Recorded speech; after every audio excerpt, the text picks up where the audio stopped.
शरीक होना अपनी बारगाह में कबूल अता फरमाए। हुसूल बरकत के लिए दूध पाक पढ़े। अल्लाहुम्मा सल्ली अला सय्यिदिना मुहम्मद व अला आलि सय्यिदिना मुहम्मद व अस्हाबि सय्यिदिना मुहम्मद व बारिक वसल्लम अलैहिम। सल्लु अलैहि सलातु व सलामु अलैका या रसूलल्लाह व अला आलिका व अस्हाबिका या सय्यदी या रसूलल्लाह सल्लल्लाहु तआला अलैहि वसल्लम। ये महीना माह रबीउल सानी का है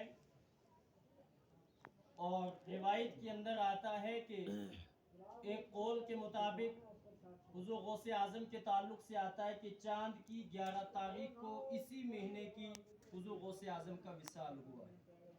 और दूसरी रिवायत में 17 तारीख आती है, लेकिन बहरहाल हुजूर गौसे आज़म रदियल्लाहु ताला अन्हु एक वली कामिल गुजरे हैं।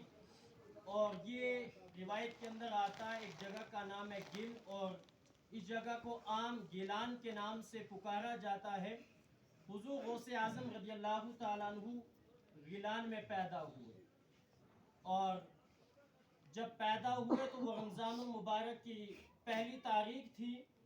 रिवायत के अंदर आता है कि जब हुजूर गौसे आज़म रदियल्लाहु ताला अन्हु पैदा हुए तो उन्होंने दूध नहीं पिया। कहते सुभान अल्लाह।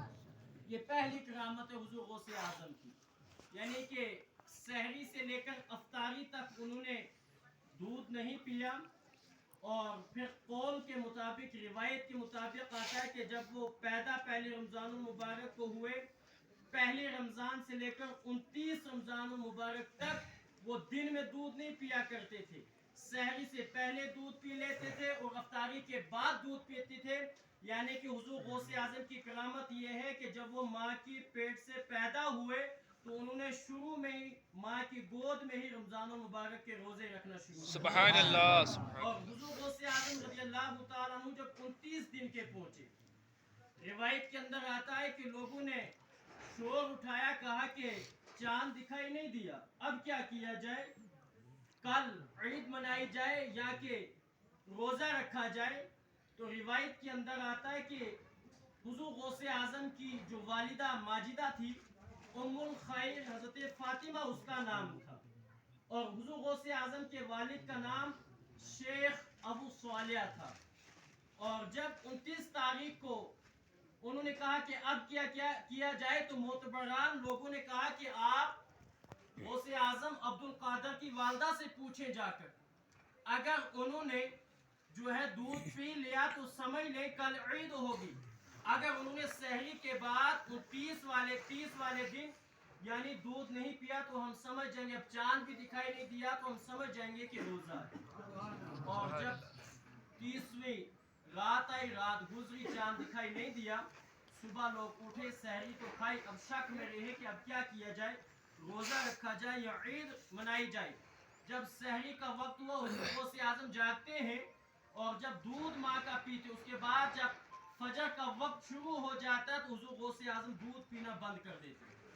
और जब 30वां रोजा मुकम्मल हुआ तो अफ्तारी हुई, अफ्तारी के बाद सुबह जब सहरी हुई, सहरी के बाद भी उन्होंने दूध पिया। तो अवाम जो थी उन्होंने फिर गौसे आज़म की दूध पीने पे दारोमदार रख लिया और उन्होंने उस दारोमदार के मुताबिक जो है ईद मनाई है। और हुजूर गौसे आज़म रज़ियल्लाहु ताला अन्हु जब इस कायनात में आए और जिस उम्र में औरतों का ये शक वहम खत्म हो जाता है कि हमें अब बच्चे पैदा नहीं होंगे, उस उम्र में अल्लाह रब्बुल इज्जत ने उम्मुल खैर हज़रत फातिमा को जो बेटा दिया गौसे आज़म, रिवायत के अंदर आता है कि हज़रत फातिमा की उम्र उस वक्त 60 साल की थी।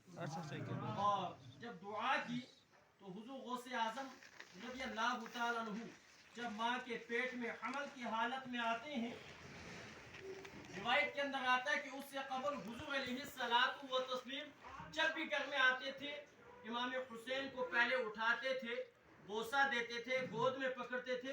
जब उस दिन आए जिस दिन हुजूर अलैहिस्सलाम को ये ख्वाब आए, वो आए तो उन्होंने हज़रत हसन को उठाया। हज़रत फातिमा जो उनकी बेटी थी, उन्होंने अर्ज़ किया, अब्बा जान आप जब भी आते थे, आप मेरे छोटे वाले साहिबजादे को उठाते थे, उनसे ज्यादा प्यार करते थे, आज ये मामला क्या हुआ?